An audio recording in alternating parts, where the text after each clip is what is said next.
வணக்கம் ஆன்மீக நண்பர்களே. நாம் இந்த வீடியோ தொகுப்புல எந்த விஷயத்தை பற்றி பார்க்க போகிறோம்னா, வசிய மூலிகை தீர்த்தப்பொடி எப்படி செய்கிறதுங்கிறத பற்றி தான் இந்த வீடியோவில் பார்க்க போகிறோம்.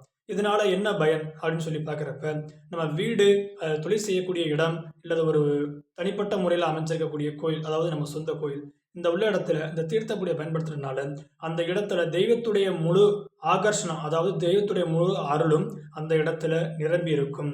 அதிகப்படியாக தெய்வத்துடைய ஆற்றலை நம்ம உணர முடியும். அந்த தீர்த்தப்பொடி எப்படி செய்யறதுங்கிறத பற்றி இந்த வீடியோவில் முழு தொகுப்பாக பார்க்க போகிறோம்.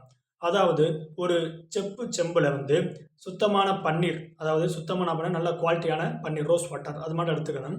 அந்த பன்னீர் எடுத்ததுக்கப்புறம் அதனுள்ள வந்து என்ன சேர்க்கணும்னா, கிராம்பு, ஏலக்காய், ஜாதிக்காய், கஸ்தூரி மஞ்சள், பச்சை கற்பூரம் இதனை சேர்த்து நல்லா வந்து ஊற வச்சிடணும். ஊற வச்சதுக்கப்புறம் இந்த பன்னீரோட சேர்த்து வந்து காலை பிரம்ம முகூர்த்தத்தில் இப்படி தெளித்து வர்றதுனால வந்து அந்த தெய்வத்துடைய அனுகிரகங்களும் தொழில் வசியமும், அதாவது தெய்வ வசியமும் ஏற்படுத்தும்.